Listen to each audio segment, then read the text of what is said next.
excited today coming to your spaces.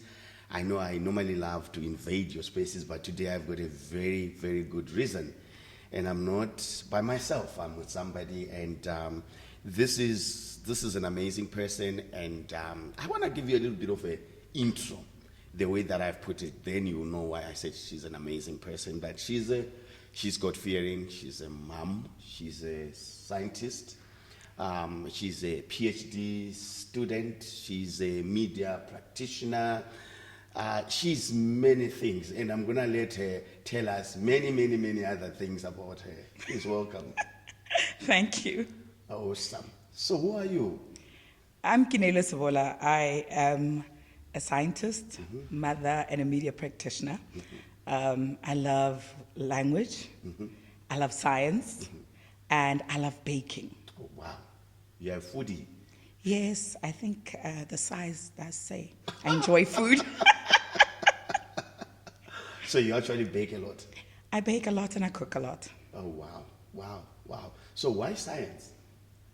I think growing up, I went to a school. It was really small. We were on the property of what is the Pretoria Zoo now. Oh. So where you see the impalas and the bucks right now, if you go to Pretoria Zoo, that's where my playground was when I was at school. Wow. I had a maths teacher, Mrs. Batchelor, and her husband was a scientist.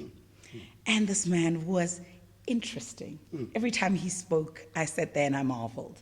So we were fortunate because we were such a small school, we'd get access to the zoo. When there was a new baby monkey, we were there. When there was a new lion cub, we were there, you know. So we'd get to touch it, feed it, see it, and get excited around the biology of these animals. So that's why I went into science, and I'm very inquisitive, generally. I ask a lot of questions. I try and figure out a lot of things. Yeah. Wow. So from what I'm gathering, it seems the upbringing played quite a pivotal role in you deciding the journey or the choices that you ended up taking up. I think so, because my mom was a nurse. Okay. And she was obsessed with this thing called forensic nursing. Oh, wow. I had never thought about it. And I thought, okay, so forensic, usually it's when there's a crime. But if somebody has died, why would you need a nurse? Yes. You know? And she would just watch these films, watch these documentaries about forensics. And that got me interested in how they uncover a mystery. Yeah. Yeah. So that upbringing is pivotal in who you become. My goodness, I love that. So I'm still trying to tape in everything, science and media. Where did the two marry each other? Wits University. Oh. So I was on campus, and a friend of mine, he had cooked dinner. It was horrible. Wow. And we were sitting there. Now we have to chat because we can't eat this food. Yeah. Right? And before we walked to his dorm room, we had seen an ad from Voice of Wits that said they needed DJs, and he wanted to audition, but was not brave enough to do it alone. Oh, wow. So then he says to me, listen, let's practice a bit. The auditions are in 2 days' time. I'd like to do this. And I said, yeah, I'm Benji, let's go, you know. I'm doing it for you. I had no idea I was doing it for myself. Wow. He's a doctor now. Oh. I'm still in radio. So I think destiny just happened to us there. Yes. Wow, this is incredible. So radio, what exactly, or area of radio are you fascinated by? So for a long time, for I think 10 years, I was a content producer for current affairs. So I love news, right? But I think the reach of radio is what is interesting for me. Oh, wow. If you remember when you were younger, you probably, I don't know if you guys had radio dramas. Yes. You know, that was a big thing, right? So right now, SAFM would have radio dramas, and I would listen to them and think, they're not the same. It's not the same theater of the mind that we used to have. I really love news, but I think the power of radio is how far it stretches and who it reaches. Yeah. Wow. So do you think we really fully utilizing it right now, or there's so much more to be done? There's so much more to be done. If you look at America, they have so many radio stations. Oh, yes. You wouldn't know what to pick from. But they tailor-make them for their listeners. Yes. So right now, you would listen to the radio that you heard me on. There's too much music for me. Yes. I like talk radio. But once in a while, I want to listen to music. Okay. You know, and I want to worship. So I think maybe 8 years ago, I joined Rainbow FM just to work with the news. No, 8? No, my son is 11. So it could have been like 13 years ago. Okay, that's a big while back, yes. Because I was fascinated by the music, I was fascinated by the conversations, and we could pray, you know. There was 1 hour of prayer. Wow. But the news were a letdown for me because I loved news, and I was at 702 at the time. Then I thought, no, you know, I could serve in that way and help news junkies like me stay with the station. So at the top of the hour, you don't switch. You get the same news you get everywhere else, and you stay. Oh, wow. Yeah, Wow. that's what I wanted to do. I love that because I think there was the whole switching part that you want to know the current affairs. Yes. But the station you're on at the moment, they don't give you that. No, they so there's the up and down consistently. Wow, I love that. So what do you enjoy about being you? The amount of people I get to meet. Wow. And the influence I have. People like being famous. I don't.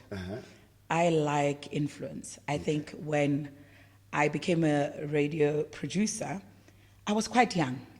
And I had joined a talk station. I was 20. There was no way I could be behind a mic. But then the station manager at the time said, listen, we've got this thing, it's production. Go into it. Let's groom you. Then I realized, no, actually, the people that have all the numbers for all the ministers, for all the business people, are the producers. And we become the conduit for the public. So you call in and you say, oh, my passport is not going through. I applied this many months ago. I have somebody I can call to say, just check this out for me. You know, and you learn the systems. You learn how things work. There were a couple of twins at 702 who were struggling to get something to eat because they have a disease where they can't digest the normal food. Right? That was an opportunity for me as a producer to use the connections that we have. Right? And you say, listen, we have this situation. How can you help us? Let's put you on radio, because radio is a lot of money. So I give you 30 minutes. That's a lot of money that I'm putting towards your brand. And in turn, you do something very kind for people who are deserving. Sure. Wow. I'm surprised. I'm beginning to understand why you love what you do. Not just because of the influence, but you get to be part of society and you get to change lives, even in a small way. And that's quite incredible. And I mean, that also comes from the values that you keep as a person.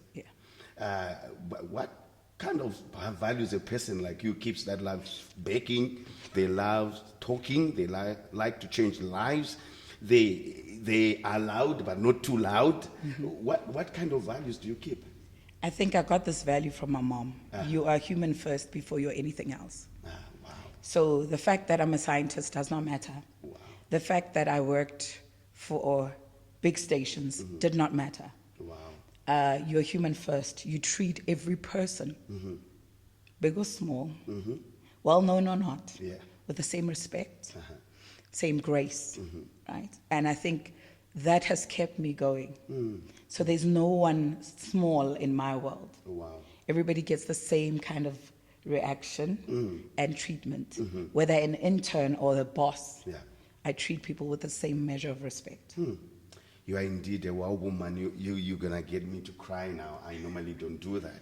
But I think one of the essential things that we get to talk about in our everyday life is how do we continue pushing ourselves as humans and begin to upgrade even the way we are learning.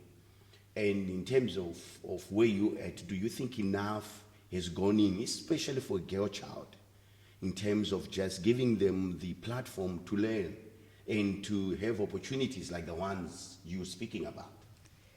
I think for a girl child, the world is very tricky. You are expected to have an opinion, but not too opinionated. You're supposed to be strong, but not too strong. There isn't a distinction of you need to speak your mind and your values and what you think is appreciated. I grew up in a family where you could speak your mind. Yeah. Right?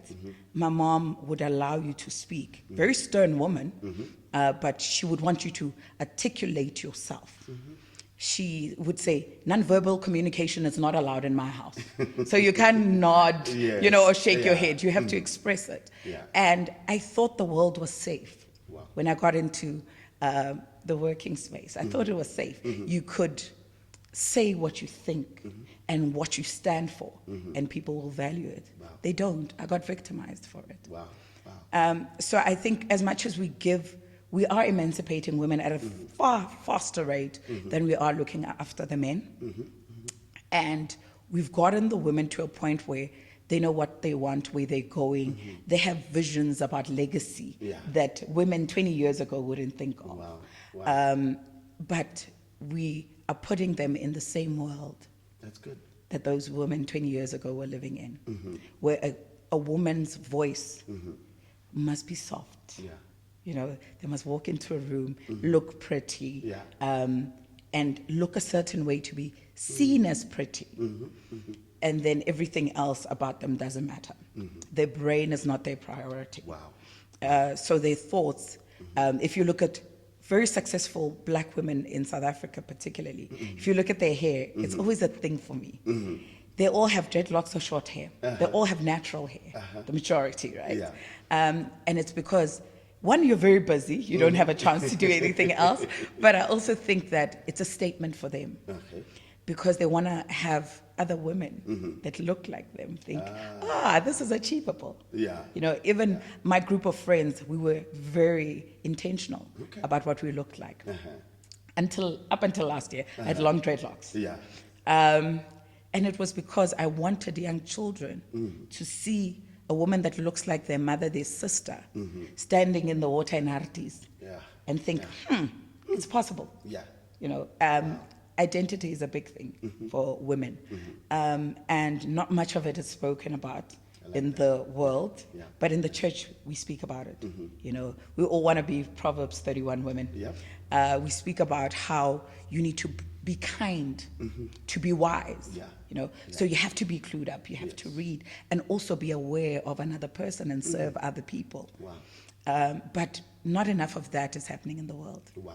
The rest of the world says, for you to be successful, you must look like this girl, be this skinny, be half naked. But your brain is not the first thing they say about you. Wow. Wow. No, I love that. I love that. In fact, I'm actually quite inspired that be almost like be seen but never be heard, that kind of a thing. And so in your own capacity, what is it that you believe you are doing to add influence to that or add value to that? Or what else are you planning to doing to making sure that you are not just shutting the door the moment you get in that room and that's it? I think for me, it's always great to uplift other people, particularly women. I'm a fan of women. I think there's spaces that we don't have enough of each other. I have to have your back. Media industry is a tough industry.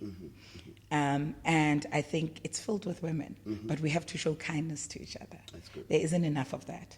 So every single year, if there's a group of interns, I do identify a couple of people that I will pour into outside the scope of work.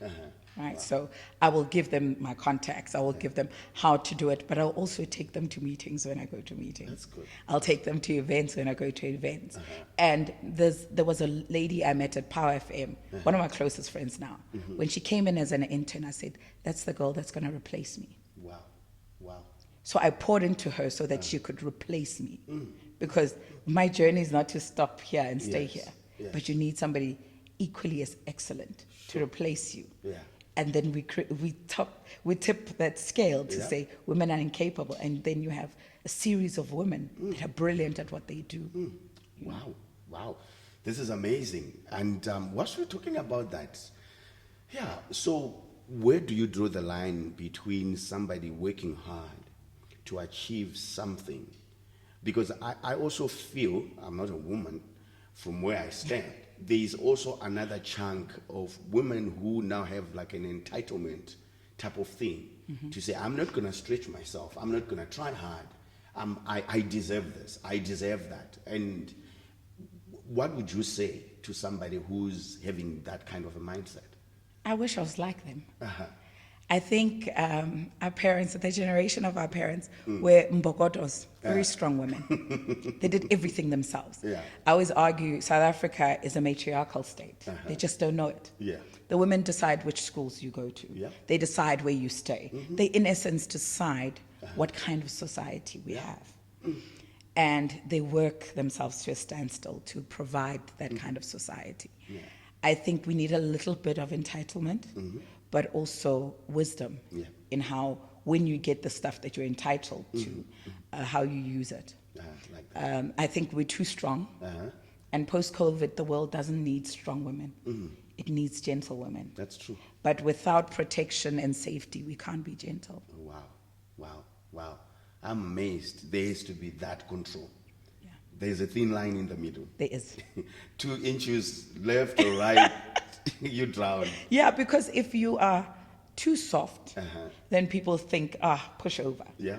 Right? And if you're too hard, oh, she's a terrible, women are such emotional bosses. But no, you're not. Yeah. You are calculating. You're equally as good as the male counterparts. Yeah. I would argue even better because you still have the ability to assess where people are emotionally. Yeah. And that has always been my leadership style. Oh, wow. That I serve the people that work under me. Oh, wow. Because then I was fortunate. I was a manager at a very early age. I became a senior technician for microbiology at WITS at the age of 21. Sure. My lab assistants had been at WITS for 27 years, right? One of them being the last Joburg mayor that we had recently, his mother, very kind, strong woman. Wow. Right? Wow. A strong believer, an intercessor of a note. Yeah. She's an intercessor of note. Yeah. And so I'm not shocked that, even though it doesn't seem fair, he's managed to get to where he needs to get, right? Yes. And when you get to know what people like and what makes them tick, they serve a lot better. Wow. So I would know that, there are days where you would need her, but there's a church event. So I will compromise so she can take that day off because it's important for her to be at church than it is to be here, and serving. She'll work ahead. She'll get stuff done, but you have to honor the fact that she doesn't have to say she's sick because now it's Ascension Day and there's a service during that time. Wow, my goodness, this is beautiful. I think I'm seeing in you as you speak servant leadership. More or less, I'm not sitting here and being bossy, but whatever I'm asking you to do, I'm also willing to do the same thing, which is key, especially in our everyday lives, because you have people with a mindset of serve me, and then they don't want to walk that walk. I think, I think because I, in university, was with his people, they're now every nation. Pastor Temba Malaba was very instrumental in instilling that servant leadership. Wow. That Christ served as much as he led. Yes. So you can't just lead without serving. That's good. So that became a thing that I instilled in my everyday life. That if my helper is there and she's working and I'm making breakfast, why am I not making her breakfast? What would it hurt to make her tea, to make her breakfast? Because that's how you speak to people. That's how you reach out to people. That's how you eventually evangelize, because your life becomes evidence of what Christ can do in a person. Wow. Living out your own values, that's key. So how do you find a balance? You're a mom, you work, you study, you are everywhere. How on earth are you finding the balance? And if at all, are you finding a balance?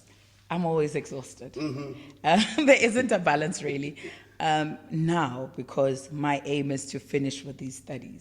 And I know on Sunday you said you mustn't focus on the finishing, you must enjoy the now.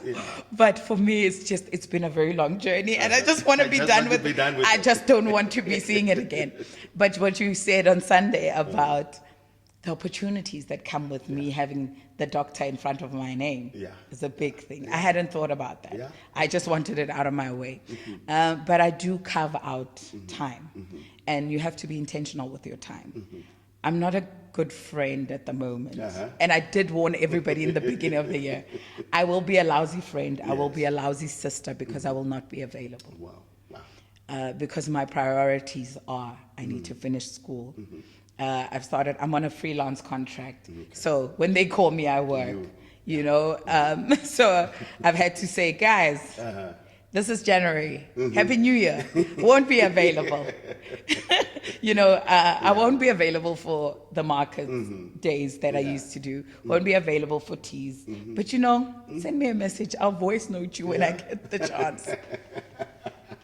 I think it's key that you get to communicate it, because relationships are also key in your journey, in wherever you're going. You don't want, at the end of your achievement, look back and you see all the sacrifices, all the dead relationships along the way. Oh, heap of graveyard. But how key has relationships been in your journey? Not just family, friends, you name it. How have those played a role in becoming who you are today? Okay, I can say there's one girl whose family played a big role in my life. And I say it, but I don't think I've told her. Her father was a doctor where my mom was a nurse. And she said to my mom, "You look pregnant." And my mom said, "No ways. You know I'm barren." They said I'll struggle. So one child, I think I've done a lot. And the doctor was like, "No, I think you're going to have a child." So he did the test, Dr. Komari. And, you know, as luck would have it, 14 years later, his daughter and I meet at school, and we decide we're going to sing the Whitney and Mariah Carey song. So we need to practice. And then I say to my mom says, "No, I need to meet these people where you're going to practice. You know, I can't just let you go." I said, "Here's the numbers, call the family." And then she says, "What's their surname?" And I say, "Komari." She says, "You know, I had a friend, you know, in the 80s. His name was Dr. Komari." I said, "Okay." She called.